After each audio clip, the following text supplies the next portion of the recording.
Esse lugar de desenvolvimento de jovens está no lugar dos mesmos. Então, vamos lá. Se só 18% da população brasileira ascende para a graduação, e só desses 18%, 24% se formam, e se desses 18%, 24% se formam, e é nesse pool que eu vou buscar os estagiários, e são desse pool que virão novos líderes, e esses novos líderes contratam no mesmo lugar, eu ignoro 70% da população de jovens.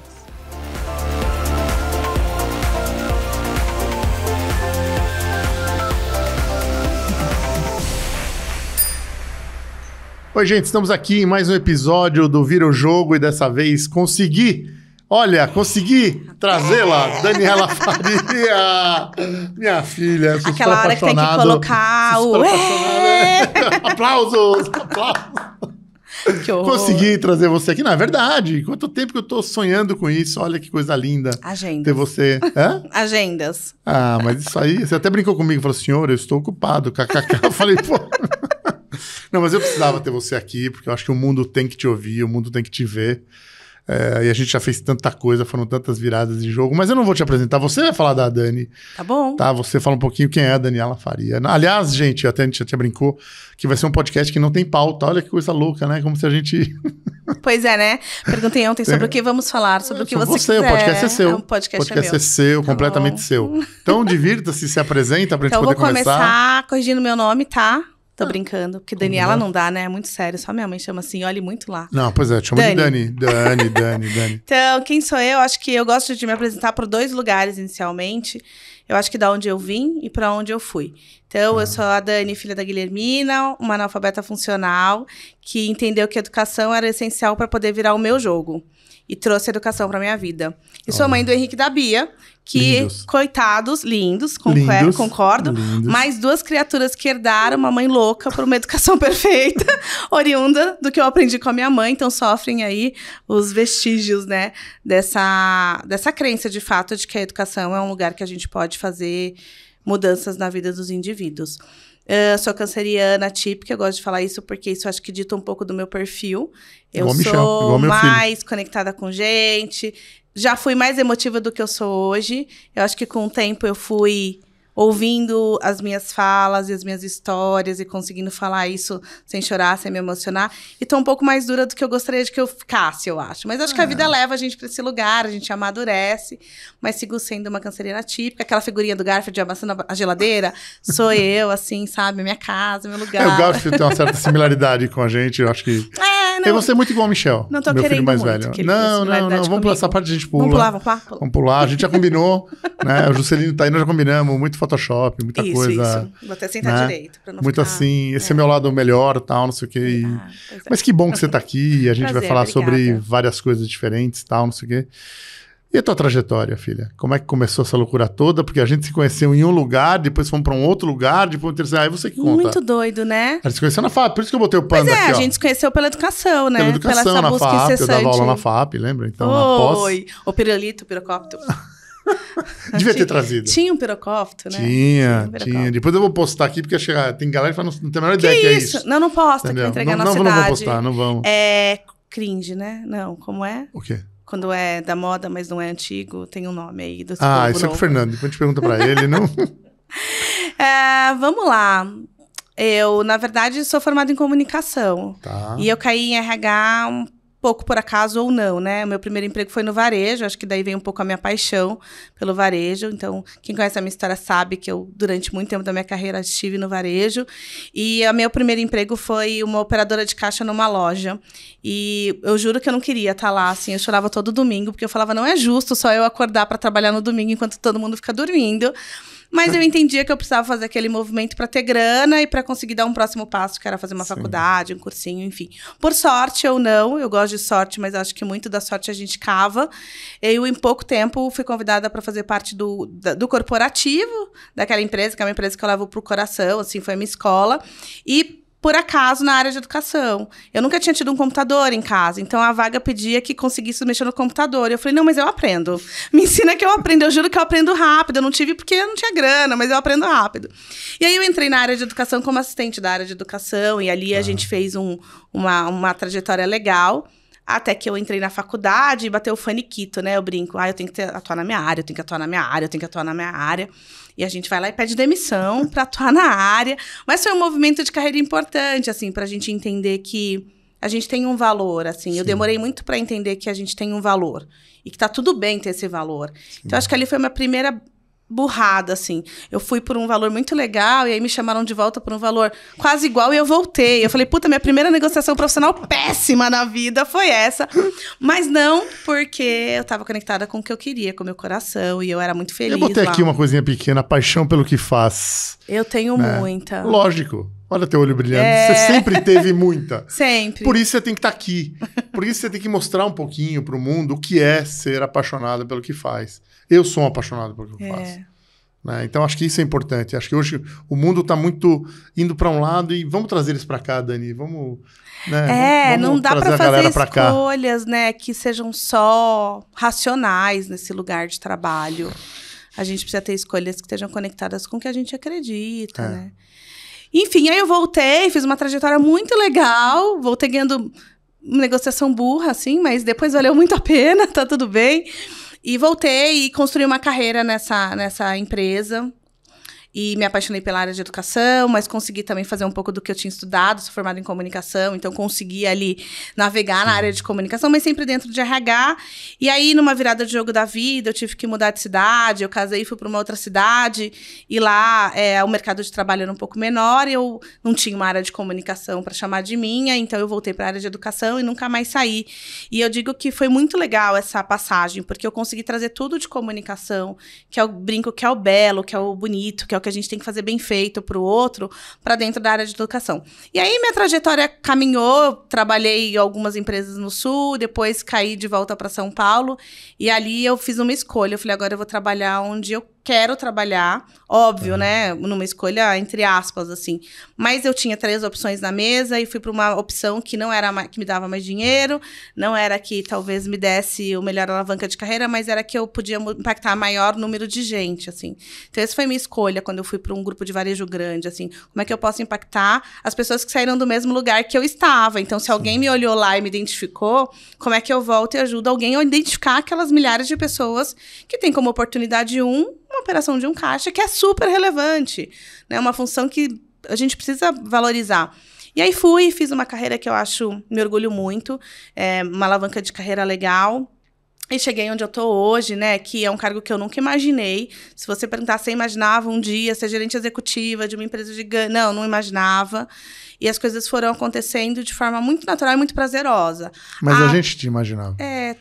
A gente tudo é maravilha? Não é. A gente tem altos e baixos sempre, mas num lugar muito mais gostoso e muito mais leve, muito mais natural do que eu podia imaginar.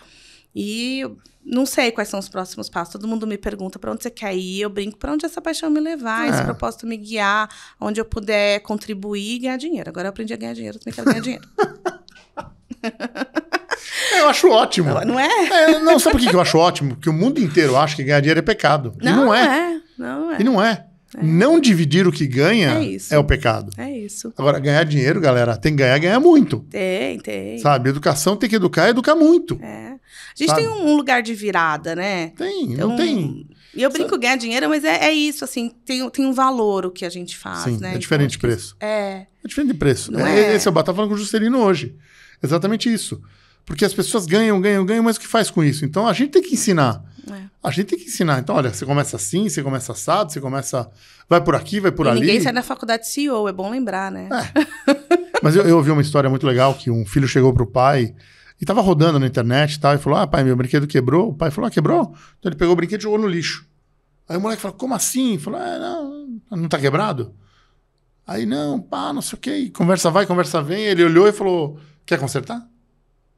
Aí o filho falou, quero, então. E aí começa a coisa de elogiar, de fazer acontecer. E o moleque consertou o brinquedo. Então, tem todo esse processo, filha. Tem todo esse processo, essa coisa de... Cara, vamos ensinar. Não... Educação é continuação, então... E a gente aprende tudo, em todo lugar, né? Esse lugar do maternar, né? Da maternidade, é difícil, porque quem não teve nada quer dar tudo. Então, todo dia eu me pego nisso, assim, será que eu tô ensinando, né, que não é assim que não funciona, que tá aqui porque teve muito esforço para estar aqui. Então, óbvio que a gente levanta e agradece a Deus todos os dias, e eles não terem que passar nenhuma dificuldade pela qual eu passei. Mas, às vezes, eu me pego pensando, assim, de final de férias, eu brinco, vamos fazer tour, vamos pegar ônibus, metrô, porque é isso que vai acontecer, você não vai ter carro, meu amor. Você vai pegar ônibus e metrô, Uber. Não tem Uber, meu filho, quem paga Uber, né? Então, no final das férias, eu faço tour para entender o que é a realidade, que entra no carro, sai do carro, entra na escola, sai de casa. Então, a gente brinca, o meu marido fala, né, poodle de madame, não sabe atravessar a rua, né?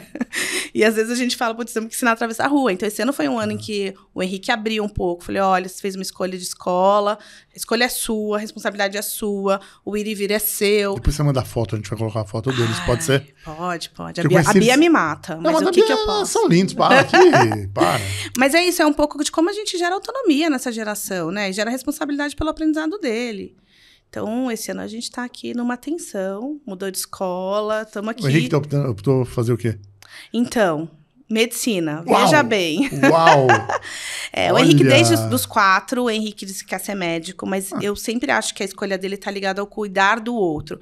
Eu tenho um pouco de dúvida se a hora que ele vê lá né, não, o Henrique vai ser médico sem fronteira, ele vai ser... Mas né, ele vai... é um menino muito altruísta, assim, então ele tem o cuidar do outro muito e ele quer ser pediatra. Esse é o lugar que ele diz. Então, fizemos uma mudança de escola, porque é agora que tem que começar a mudar o mindset de estudante. Sim. Eu falo para ele, 5 e 6, meu amor, não passa em medicina, meu querido. Então, vamos lá, dá uma acelerada. E a outra quer ser rica. Ela quer saber o que vai dar dinheiro naquele momento. Mãe, o que tá dando dinheiro agora? Qual é a profissão? Eu falei, isso, Bia, não sei, a gente vai descobrir uma coisa que você goste. Quem tem uma Bia que tem o Rafa, né? Eu tenho o Rafa também, né? Eu sempre falo isso. O Rafa é uma coisa que é impressionante. Impressionante. Porque o Michel é certinho e tal. Não que o Rafa não seja. Não. Mas essa geração, vou te contar um negócio, é impressionante. Não, tira a gente de uma super zona, assim. Ela me desafia todos os dias, assim. Eu aprendo com a Bia todos os dias. Outro dia eu tava refletindo, né? Tava vindo e eu falei, como eu agradeço pouco ela. São professores da vida que a gente... Sim, e ela... E a gente tem o tempo todo. E a gente fala, e a gente tem... E o Henrique, por ser mais doce, às vezes eu tô mais nesse lugar, como ele é fofo. Ela é mais dura, assim, mas, cara, ela é uma menina incrível, sabe? Outro dia eu tava refletindo sobre isso. Como eu valorizo menos, como eu... A fruta nunca cai longe da árvore, viu? Nunca cai. Dizem que ela é meio parecida comigo, mas eu só fui ser assim adulta. Então eu queria lembrar que ela só tem 11 anos. Eu venho acompanhando a Bia há alguns anos e é muito legal. Um beijo especial. Eu teria mais um, eu brinco. Eu falei também, eu queria, mas a dona Solange não... não. O que não dá é a conta bancária mesmo. Não, dá. Não dá. Você que nem outra época, agora é tudo Não. Posso falar? A gente fala também dentro do judaísmo que a criança, quando vem, já vem com o pãozinho embaixo do braço. Não, isso é fato. Então, o Michel tá fazendo conta. Agora tem o meu primeiro neto, o Léo. Agora ele já botou o moleque pra andar na grama. 4 meses. Eu falei, não é possível. Tá tudo super rápido. Não, com 4 meses minha mãe não deixava... Enfim, não, lindo, é outro lugar. Foto. É outro lugar. É outro mundo. E eu tava olhando, né? Óbvio que você é muito fera em rede social, tal, não sei o quê.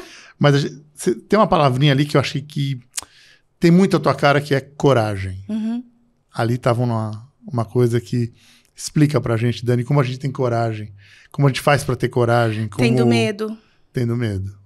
Vocês estão ouvindo? Eu sou uma pessoa extremamente medrosa.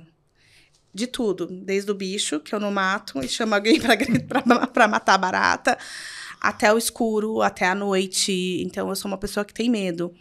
E eu tinha tudo pra ter uma vida pautada no medo e ficar dentro do mínimo ali. Mas eu tive que enfrentar. Então, como é que a gente transforma esse lugar do não conhecer, porque o medo é o desconhecido, né? Num lugar de luz, assim. Um dia eu ouvi que a gente tinha que aprender a andar no escuro para ser bom. E eu discordo plenamente dessa frase, porque eu odeio o escuro. Então, o que me leva a buscar a luz é justamente entender que eu tenho outros caminhos, que eu posso seguir, que eu posso caminhar, e que eu não preciso estar totalmente no escuro para fazer isso. Então, acho que coragem está ligada com isso e está ligado com o que eu acredito que está na definição da palavra, que é uma ação do coração, assim. Então, muitas das minhas ações de coragem estavam muito menos na razão, e eu sou uma pessoa bem racional, apesar de ser emotiva, mas elas estavam conectadas com o que o meu coração estava dizendo, com o que eu achava que ia funcionar. Então, eu acho que está pautada nisso, mas eu acho que vem muito da minha mãe. A minha mãe é uma mulher muito corajosa, né? Então, a minha mãe me criou sozinha, a minha mãe veio para São Paulo sem ninguém, ela não tem contato com nenhum familiar. ela construiu uma história que é dela. E eu fico imaginando o quanto de coragem tem você entrar num caminhão de pau a pique, que outro dia eu fui pesquisar o que era, sair do interior da Bahia sem ninguém, chegar aqui sem ninguém e construir o que ela construiu. Ah, é um monte de coisa? Não, não é. Mas é um monte de coisa que, pouquíssimas pessoas teriam coragem de fazer. Então, eu acho que vem um pouco dali. A minha mãe topa tudo. Então, acho que... Saudade da minha. Dá, né? Ela tá... Ela foi... Minha mãe era um leão. Minha mãe era... A dona Zina era... Impressionante. A minha mãe é muito chata, assim. Eu gosto de dizer isso porque quem olha a minha relação próxima com ela é uma relação bastante estressada. Mas eu acho que isso... Eu também. Também então, mas isso não exime nada do que eu admiro, no que ela foi uma... Zé, tudo que eu sou hoje tem conexão com ela. Mas a gente é parecida, né? E quando é muito parecida, aí todo dia eu olho e falo assim, o que eu preciso corrigir pra não ficar assim aos 75? E tem histórias que são incríveis. A gente ia na casa dela, ela falava assim, você não quer sorvete? Não, mãe, não quero sorvete. Ela falava 500 vezes. É igual! 500 vezes. Aí falava, bom, mãe, agora eu quero sorvete. Então vai lá e pega. O que você... Ódio. Porra, mãe, você... Aqui, mas pega, então ela alugava minha irmã, Flávia, vai lá, pega sorvete pro teu irmão. Teu filho botou eu. Mas ele é o Silvio, deixa ele. E é uma coisa impressionante. E hoje a gente tem muita saudade, a gente... Tem que aproveitar, né? Tem que pegar o exemplo e eles estão com a gente, estão perto e enfim. Então. E nesse mundo louco da educação, qual foi a virada que você mais... Assim, a virada de jogo mais maluca? Porque se eu começar a contar tudo que a gente fez, dá... 240 episódios. Não, desde fábrica de trufa. Gente, do carnaval. Carnaval. Lembra? Fizemos escola de samba, fizemos... Não, tem umas coisas assim que a gente fez... Mas que a gente não precisa contar. Não, mas mas tudo deu certo. Tudo deu certo. Graças a Deus. A gente não tem nada, né? Não. É verdade. Podia ter um case e falar, esse não deu certo. O resultado é sempre muito bom, né? A gente sempre realmente... Porque é que eu tô te falando, mesmo você... falando, eu sou muita razão, não é. Porque a hora que você põe no papel, aconteceu agora. Nós sentamos, tal, não sei o quê, e construímos um negócio em 10 minutos para fazer uma semana depois. E foi, né? E foi. Então, no racional não funcionaria. E para a fábrica e fabrica o que você quer, e faz não sei o quê. Tem que ter coragem, um beijo especial pra dona Lilian, estamos aguardando ela aqui também. Isso. Entendeu? Ela falou que vem também. Então... Ai, que bom. Ela falou falar sobre cultura, então Super. assim... Então, é uma loucura. Você falou, não, vamos fazer, e para, e reverte tudo. E foi muito bom. Foi muito bom. Eu acho que a virada de jogo, quando você fala de educação, eu acho que tem duas, assim, que pra mim se conectaram. Acho que uma um pouco mais de tempo, que era a coisa do usar um pouco da comunicação e da criatividade para sair do senso comum. Então, eu brinco com as loucuras, acho que estava um pouco nesse lugar. Eu tô sempre tentando buscar o que pode ser diferente e o que pode fazer... uma conexão com o outro de forma diferente. Porque vamos combinar que o jeito que a gente aprendeu na escola não é legal. A gente não traz, né? Ai, que incrível o dia de aula. Os meus filhos, mesmo com uma escola muito mais evoluída hoje, também não acham incrível ficar lá sentado, pedir para ir no banheiro. Então, a gente vem de uma cultura educacional que ela é um pouco hierárquica, é um pouco limitante até para as cabeças pensantes. Uma crença educacional que prega gap, e não oportunidade. Então, assim, a gente sempre tem que aprender o que a gente não sabe. Por que eu não potencializo o que eu sei, caramba? E outra pessoa vem e trabalha comigo no que eu não sei. Então, eu acho que a minha primeira virada de chave foi aí, assim. Que é, eu quero fazer uma coisa que as pessoas tenham prazer. Então, a coisa do prazer mesmo ali, que aí pra mim tá naquela tríade, né? Do belo, do bonito, que eu acho que isso traz da essência. E acho que uma segunda virada de chave que vem um pouco mais para frente, há alguns anos, foi essa conexão de que a educação é um lugar onde a gente pode furar a bolha social. E aí, não necessariamente isso está totalmente ligado ao mundo corporativo, mas está com o que a gente veio para este mundo para fazer. E que bom se a gente puder influenciar um tico dentro das organizações para este olhar. Então, acho que essas duas viradas foram importantes. Então, a primeira, eu acho que é um jeito de fazer que é legal, que é mais fun, que é menos rígido, mas que tem toda uma seriedade de entrega por trás. Nunca vou arriscar uma entrega de 8 horas, não deu nada. Não, vai sempre dar um bom. E acho que a segunda está conectada com essa virada que foi muito louca. Apesar de ter sido a minha história, há muito pouco tempo eu fiz essa conexão. Acho que quando eu estive com a CUF, dentro de 5 favelas, selecionando jovens, e quando eu vi aquela turma, que hoje eu olho no LinkedIn deles, eu quero morrer de orgulho. Você olha a foto do dia da seleção, a foto de hoje, eu falo, onde estava essa menina? Então, isso me deu um estalo, assim, que eu acho que é o que vai me movimentar para o futuro, assim, que é onde eu quero ir para lugares mais longes, assim. Então, profissionalmente ou pessoalmente, aí a gente não sabe o que vai acontecer amanhã. Mas eu acho que esses são os 2 estalos mais importantes, assim, que eu tive. A gente não combinou nada, né? Não. E a próxima palavra é legado. Você vê que você é minha filha? Aqui, ó, legado. E você vê quanto a gente pode fazer e por quanta gente a gente pode fazer e é uma loucura. E eu acho, a Solange não gosta, desculpa, ela não gosta que eu falo loucura, mas é uma coisa que não tem muito equilíbrio entre razão e emoção. Né? Quando você fala de vamos buscar jovem, vamos não sei o quê, então é um trainee que a gente pega, a gente leva para dentro de uma escola e faz e vê, de repente, o menino é brilhante e, sabe, questiona o modelo, porque eu acho, Dani, esse é o negócio. A gente tem que questionar o modelo, e eu acho que isso é importante. E é difícil questionar o modelo. Eu tenho falado um pouco de uma teoria que eu mesma inventei. Presta atenção, né? Atenção. Atenção na teoria que eu mesma inventei. Não adianta pôr no Google, não vai ter. Eu não escrevi nada sobre. Que é a teoria dos mesmos. Esse lugar de desenvolvimento de jovens está no lugar dos mesmos. Então, vamos lá. Se só 18% da população brasileira ascende para a graduação, e só desses 18%, 24% se formam, e se desses 18%, 24 se formam, e é nesse pool que eu vou buscar os estagiários, e são desse pool que virão novos líderes, e esses novos líderes contratam do mesmo lugar, eu ignoro 70% da população de jovens. De partida, eu ignoro. E o que tem em comum esse grupo? O óbvio. Pessoas brancas, pessoas que ascenderam educacionalmente, pessoas que tiveram mais oportunidade de educação de base, diferente de uma educação pública. Ah, Dani, tem, os outros têm, mas são minoria da minoria da minoria. Se você for olhar o grupo, ele é um grupo completamente homogêneo do ponto de vista de diversidade. Então, a gente precisa ter ações, e agora na TOTS a gente tem feito bastante isso em conexão com o IOS, sabe? Como é que a gente acelera esse jovem que sai do IOS, que já teve um suporte adicional à educação, para se empregar numa primeira vaga de entrada de tech, que é diferente de uma vaga do varejo onde eu vim, que era só você conseguir falar direitinho e você estava ali. Não, é diferente. Então, assim, quer dizer que esse jovem nunca vai ter essa oportunidade? Não pode ser assim. Então, como é que a gente constrói essas pontes? Te agarrar, ou pular o balcão. Vocês estão ouvindo, gente? Porque todo mundo bate no peito e fala sobre equidade, mas não pratica. Não pratica, filha. E é pequeno, você não precisa falar, tudo bem, são 25 jovens, né? A Rô tá lá com 25 jovens, todo dia eu pergunto, todos eles estão na turma, ninguém evadiu, porque a evasão é gigante, você concorre a um cara que não tem comida em casa, que não tem dinheiro para pegar o ônibus, você tem que cuidar de tudo isso. Então a gente cuida lá dos nossos 25, eles chegam, eles comem, tá tudo bonitinho, para que eles possam chegar no final do curso e falar, putz, eu tenho condição de concorrer a essa vaga, que é uma vaga que vai mudar a vida desta família. Então, você parte de um salário de 3, 4 mil reais, que é sonho de riqueza para todas essas casas. Põe riqueza nisso. Então, é isso. Ah, são poucas? Não, são 25. É bastante. Que seja uma.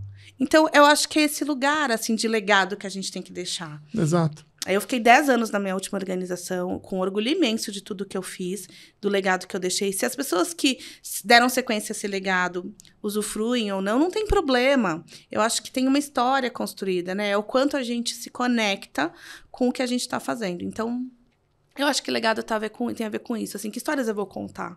Eu conto histórias desde a primeira empresa. Ah, não sei se ainda tá lá o que eu fiz, mas de alguma forma impactou, a gente fez, a gente conta.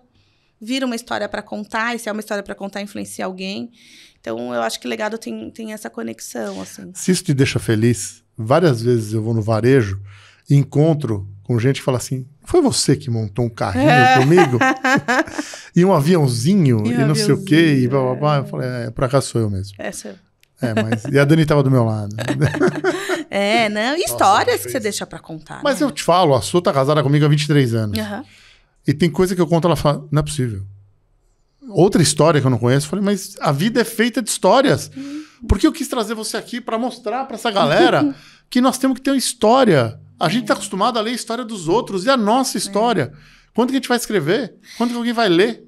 E você sabe que contar a sua história é difícil. Durante muito tempo eu escondi a minha história. Ah, mas eu te enchi muito por causa disso. Eu escondia meu E você era super legal. Até hoje, você faz muita coisa no digital, sabe? E, não é? Desde que eu te conheci. Então, mas você tem que divulgar mais, e mais, e mais, e mais. Não sei como, Mas eu escondi, porque é difícil você não fazer parte do meio comum. É difícil você fazer parte do lugar diferente. Então, durante muito tempo, para ser aceita profissionalmente, eu criei um personagem que era um personagem que nasceu ali naquele dia e vamos embora, daqui para frente acontece essa história. Então, durante muito tempo, eu escondi toda a minha história. E foi muito engraçado, porque a mudança, né, para TOTUS me fez uma mudança de chave também. Eu falei, eu não quero mais me encaixar em algumas caixas. Eu tenho um valor que é esse. Se eu ficar tentando me moldar o tempo inteiro, com a roupa, com o cabelo, com a maquiagem, com o jeito que você fala, não vai ser eu. E eu acho que eu tenho um valor importante nesse lugar. E foi muito legal chegar nesse lugar e poder chegar do meu jeito. Pela primeira vez eu não me moldei. E não é um fake, Daniela, não. Eu sou aquilo também. Mas eu sou melhor aqui, neste lugar. E eu tomei essa liberdade de, num evento de SG, falar sobre jovens. E eu fui contando toda a história da Joana. E eu fui contando tudo em terceira pessoa, porque eu tinha 15 minutos para contar e fazer uma coisa acontecer ali. Aí você puxou uma plaquinha. E aí, no final, eu me apresentei, assim, eu falei, meio que loucura. Essa sou eu. Eu não avisei ninguém que eu ia fazer isso, assim. E, cara, foi tão legal. Fui palestrar no MIT com essa história, pequenininha, assim. E aí, depois desse dia, eu falei, puta, como... Ufa, é isso que eu sou. E aí, a minha história ficou muito mais fácil de ser contada. Talvez em 8 meses atrás eu não teria te contado parte do que eu tô contando aqui. E hoje você tá no podcast. Então. E que muita gente vai te ouvir. Eba. E muita gente vai querer te conhecer. E muita gente vai olhar e falar assim, se ela fez, eu também vou fazer. É isso. É isso, eu posso fazer. Dani, eu venho de uma família de pais que não tinham nada. Que chegaram de um pós-guerra. E eu falo, tomem cuidado quando você fala de refugiado. Pelo amor de Deus. Presta atenção. Presta atenção, sabe? Os meus pais chegaram num país sem falar uma palavra, sabe? Sem nada, sem nada, sabe? E aí é isso. E aí como é que faz? E aí eles tentam te dar tudo e de repente eu vou pro zero de novo com 19 anos. Então minha vida sempre foi isso. E vai pro zero e volta, e vai pro zero e volta. E eu falo, e vamos embora. E vamos embora. Então, outro dia perguntaram pra mim, né? Como é que você... faz essa loucura toda. Eu falei, não sei. Eu sei que eu tenho que fazer. Desde a época que eu conheço alguém, então tem que fazer. Vai dar.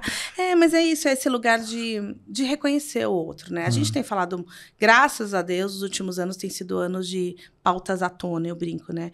E desde o Big Brother, que provoca, e tá tudo bem, gente. O importante é trazer pro ar, assim, desde lá até outras coisas, que é esse reconhecimento, né? Da criança negra se reconhecer na princesa da Disney. E é isso. Como é que um pobre se reconhece num lugar de sucesso? Quando outro pobre conta pra ele que conseguiu chegar lá. Que dá pra chegar. Que é o emprego ali do bairro não é o limite pra ele. Então, um pouco disso, né? Como é que a gente consegue fazer essas coisas se reconhecerem? Porque a diversidade também tá na dificuldade social. Não tá só nos minorizados, porque aquele grupo de minorizados, antes de serem minorizados, fazem parte de um grupo que é coletivo, que é de gente que não tem acesso. Não tem acesso. E tem branco, tem tudo ali, não tem acesso. Você pega essa galera que saiu do ensino médio na pandemia, eles saíram no ensino médio com a 8ª série. Eles não estudaram o ensino médio. E como é que faz? Mas não sabe falar, não sabe escrever. Não sabe. Então, tem que trazer para a consciência, né? E é isso, assim, mostrar que dá. É fácil? Não é. São muitos? Não são. Ontem a gente entrou numa brincadeira lá entre a gente que é conselheiro, né? A posição de conselheiro. Eu falei, trabalho dos sonhos, né? Brinquei. Falei, mas eu ainda vejo muito pouca gente que saiu de algum lugar comum alcançar esse lugar. Conheço uma. O resto todo teve uma história mais tradicional ali do lugar executivo, da boa formação. Né? E é isso, né? Então, como que a gente reverbera que todo mundo pode chegar lá? É mais difícil? E vai ser. Mas a gente não vai desistir. Não, aí você tem coragem. Mas esse é o intuito de trazer você. Esse é o intuito do podcast. Quando você fala, o que eu vou falar? Fala de você. Fala de você. Que é exatamente isso. É trazer a pauta exatamente o que a gente está falando. A gente não vai desistir de mudar o que está óbvio. O que está comum. Esse é o negócio. Então... E a gente acostuma com o olhar. Eu cheguei aqui falando do trânsito, do lugar que eu passei. qual é o nosso nível de horror que a gente... Vira comum, é desesperador, é muito triste falar, mas vira comum. Eu passei naquele lugar e a gente já sabe o que é o lugar. A gente devia toda vez se horrorizar de ter gente naquela situação. E a gente vai normalizando tudo. E a gente, todo mundo. Inclusive eu, que cheguei aqui, em nenhum momento falei o que eu faço para ajudar. Falei qual é o próximo caminho que eu vou fazer para não passar lá. Aí agora falando, falei, cara, não, como é que a gente sai desse lugar? E a gente vai normalizando algumas coisas, né? Então é importante às vezes dar um... Você sabe que a gente trouxe uma pessoa aqui, né? E ele falou que fazer o bem a gente tem que contar. A gente tem que contar, não tem como. Tem que contar porque vão olhar para você, se a Dani faz, também quero fazer. Se o Silvio faz, também quero fazer. Quando a gente fez uma ação no final do ano e a gente disponibilizou, sei lá, N kits de educação e tal, junto com o kit, estava junto um set de lápis de cor e um bloquinho. E a ideia é, pinta e conta uma história. Qual história, eu não sei. Eu sei que para esse que a gente disponibilizou, a gente fez a diferença. Senta e conta história. Senta e escreve história. Senta e faz alguma coisa. Então é isso, Dani. É o que você faz, dentro do que você pode fazer, dentro do que você tem... Dentro do que é possível, né? Não precisa ser uma coisa... Porque é difícil também você se cobrar. Falar que eu posso fazer mais, que eu posso fazer mais. 1000 coisas, mas não dá pra fazer mais. A gente é humano também. Às vezes eu até quero fazer mais, mas eu não tenho tempo, eu não tenho energia. Às vezes eu tô cansada, tenho os filhos, tenho a Fária, tenho o Alfredo pra brincar. Tem um monte de coisa pra fazer. E você fala, onde vai caber mais uma coisa? E tem que achar momento também, né? A Solange fala pra mim, como é que você fazer isso? Eu falei, não sei, mas eu vou fazer. E o futuro? Você falou que não... Mas deve ter uma... Eu tenho desejos, assim, mas os meus desejos estão ligados em viabilizar para as crianças um lugar de segurança, um lugar onde eles possam ser quem eles são, que eles não precisem, né, passar por nenhuma dificuldade. Então, o meu futuro hoje está muito ligado no cuidar do outro, né? Então, quando eu olho para mim, eu acho que eu quero continuar seguindo, assim. Eu não quero chegar numa zona de conforto. Acho que não é um lugar gostoso para mim. Eu gosto de ser desafiada. Mas também não quero mais uma loucura, sabe? Que você acaba o dia e fala... Não, é esse lugar do... Putz, que legal, mais um pouco, mais um pouco. Não sei o que o futuro me reserva, de verdade. Assim, eu não paro muito para pensar. Eu acho que essa parte anterior não vai acontecer, porque eu te conheço. Você vai fazer o tempo todo. É uma coisa que eu tenho... eu tenho trabalhado um pouco, porque às vezes quando as pessoas falam, quando você tem, eu falo a minha idade, eu nem lembro que eu já tenho tudo isso de idade. E aí eu falo, meu Deus, né? Eu realmente preciso começar a pensar próximos passos, porque eu tô achando que eu tenho 15 anos e vamos, né? Então, eu não sei, assim, eu quero ser feliz, eu acho, no futuro. Isso é o que eu quero. O Biel tá fazendo uma propaganda agora que os 60 são 40. Eu espero, com muito botox. Eu acho que eu tô bem. Eu tô... Eu tenho uma pergunta pra fazer que faz tempo que eu... meu Deus. Só pra brincar com você. O que você acha disso tudo? Qual a tua opinião dessa tua? A gente tá tantos anos junto e toda vez... Muito disso nasceu das tuas ideias e da gente tá junto e vamos fazer esse modelo, vamos fazer esse, vamos fazer... Esse nasceu agora. Eu acho que é uma conexão, eu acho que isso é uma conexão única, assim, sabe? E eu falei isso pra Lili, eu falei assim, Li, o Silvio, ele tem uma entrada, assim, e aí ela falou assim, e a gente pode expandir, eu falei assim, tem isso que ele faz bem, sabe? Tem isso que conecta. Então, é quase como se fosse uma poção, assim, que é difícil qualquer outra pessoa chegar nesse lugar, né? E que é difícil testar. Põe outro ingrediente, não funciona. Eu acho que tem uma formulazinha que você criou, que eu acho que ela é eficiente, porque ela faz rápido, ela conecta, ela se encaixa, às vezes, em situações que a gente fala, putz, o que eu ponho aqui? E aí a gente vai lá e se encaixa. Então, eu brinco que eu acho que é uma formulazinha. E ela tá muito condicionada a você, eu acho, também. Porque a peça pela peça, a dinâmica pela dinâmica... Qualquer um pode ir lá rodar, né? E trazer. Eu acho que está muito conectado com a essência que você faz com o propósito da entrega ali. Então, eu acho que isso é conexão. Acho que se eu tivesse que definir uma palavra, eu acho que é um meio de conexão. Uau. De você entre as pessoas, do brinquedo e elas mesmas, e a reflexão, e o reverberar, né? Porque a gente volta com isso para casa. Quantas vezes eu fico isso para minha mochila, com um saquinho, e aí na pentelhação do Henrique da Bia, monta isso aí, escreve aí, pinta, depois você me mostra. E é isso, acho que conecta um pouco com o outro, então acho que conexão é uma boa palavra. Muito bom. Muito bom. Mensagem pra galera. Olha lá. Meu Deus. Já foi. Senhor, tem que Você ir viu? embora. Não, tem que ir embora não. Você tem que ficar mais. Já combinamos Conexão Gente. Já vamos, né? Se Deus quiser. Vou pensar numa pessoa legal pra estar aqui com a gente. Vamos tá. É legal. Dani, o mundo tem que te ouvir. O mundo tem que estar com a gente. Medo. Depois de ouvir tudo isso, a gente fala, não, podia tirar essa parte. Não pode tirar nada, porque eu acho que é isso.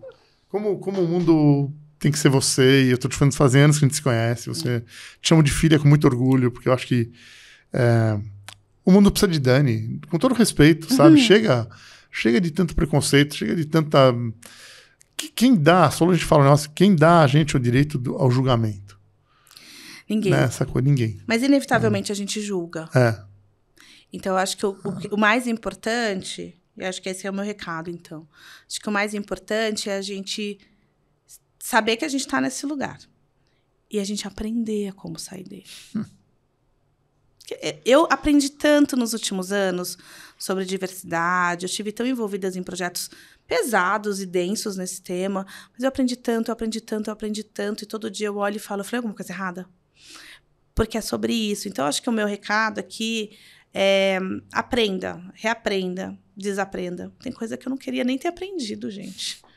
Não, tem coisa que eu falo, que coisa mais inútil na vida, assim, porque eu ocupei alguma memória com a minha vida com isso.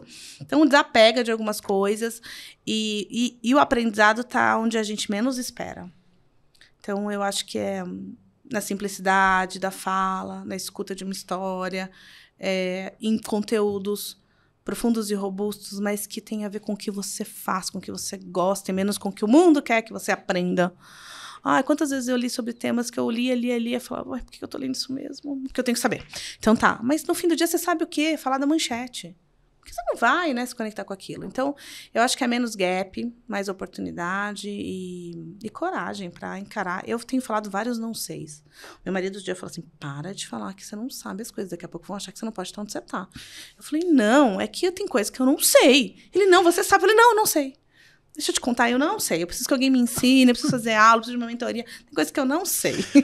Ontem eu fiquei estudando de chat de GPT. Já me inscrevi, já tô lá também. Entendeu? Nossa, fiquei fazendo desenho, entrei em todos. Não dá uma apavorada? Não. Não, porque uma vez, aliás, até eu tava almoçando com uma pessoa que tá muito ligada a uma dessas empresas, tal, não sei o quê. Porque ele falou, isso tudo funciona, desde que você saiba fazer a pergunta, não? Tem que saber. Se você não souber fazer a pergunta, e a pergunta parte de um ser humano. Então, Alfredo, já te falei, tá certo? É uma lição. E ele trabalha com isso, ele trabalha com, sabe, sistemas, com... Então, a verdade é essa. Então, primeiro, qual é a informação que você vai botar dentro? Segundo, o que você vai perguntar? Ele falou, quer ver? Pergunta uma coisa. Eu perguntei. Ele falou, mas não é isso que você quer saber. A arte de fazer perguntas desde sempre, né? Mas é isso. Já diriam 6 porquês do coaching. Que é a arte de fazer perguntas. Mas é isso. Então, assim, eu não tô... Pelo contrário. Eu tô muito feliz que isso vai forçar a gente a perguntar mais, inventar mais, criar mais. Nós fizemos isso. 1/4 das pessoas estava com a gente. Isso. 3/4 estava virtual. E você viu a foto? No virtual, sim. Então, agora imagina, sabe, você perguntar a coisa certa. Aí eu perguntei para ele. Falei, vamos fazer um teste. Pergunta aí, Deus existe? Ele falou, isso vai dar outro almoço. Ele estava almoçando, aí a gente teve que ir embora. Depois ele mandou para mim. E aí? E não tem resposta. Não tem resposta. Não tem resposta. Resposta... Então, assim... É uma miscelânea de coisa, né? Então, fica aí. E eu acho que pode democratizar muita coisa, isso, né? Sim. Sair da mão de poucos o acesso para ir para a mão de muitos, assim. Acho que o meu medo é porque o mundo ainda é louco, assim. Então, eu espero que isso tudo seja povoado por muita gente boa. Vai, se Deus quiser. Que venha coisas boas, assim. Porque é isso que os filhos dos meus filhos vão usar como Google no futuro. E eu vejo como eles se formam. Eu tenho uma PhD em diversidade de 15 segundos de TikTok. E é perigosíssimo. Então, é isso, assim. Como é que a gente vai dosar, né, isso tudo? Então, para a nossa geração, eu acho que é uma excelente. Mas para as próximas gerações, será que vai substituir o papo com o vô e com a avó sobre a coisa? Não sei, mas... Então, e o vô não tem que se atualizar? E o vô não tem que... É exatamente isso. É isso. É isso que eu tô te falando. Então, a gente... Todo mundo fala, mas o que você ensina pro teu neto? Andar de moto. A brincar na terra. Isso, ontem o Michel postou uma foto dele com o pé no chão. Grama, né, você falou. Assim, por quê? Porque eu fiz isso com ele. Então, de repente, acho que... Enfim... Substitui, né? Troca. Acho que vai para um outro lugar. A gente vai ser um avô diferente. Eu sou uma avô diferente. Eu não quero ser avó agora, não. É bom. Não, calma. Os meus são bebês ainda. Espera um pouco. Filha, gratidão. Obrigada. É um prazer. Gratidão. Infinita gratidão. Imagina. Você sabe o quanto a gente te ama. Né? Vamos junto aí. E vamos sempre inventar e criar. E é isso que o mundo está esperando da gente. Muita criação, muita invenção, muita coisa diferente. E principalmente, vamos sair do óbvio. Vamos. Tá muito chato ficar no óbvio. Né? Tá muito, por isso que a gente tá aqui. Então, Juscelino, obrigado. Fernando, Anne. Obrigada. Te amo de paixão. Gente, Ela é tudo de bom. Uma declaração a cada 2 frases. É, isso aqui é. Mas ela sabe. E você também. E a gente se encontra no próximo Vira o Jogo, se Deus quiser. E daqui a pouco a gente se vê de novo. Beijo pra vocês. Tchau. Beijo, Obrigada. Filha. Imagina, gratidão.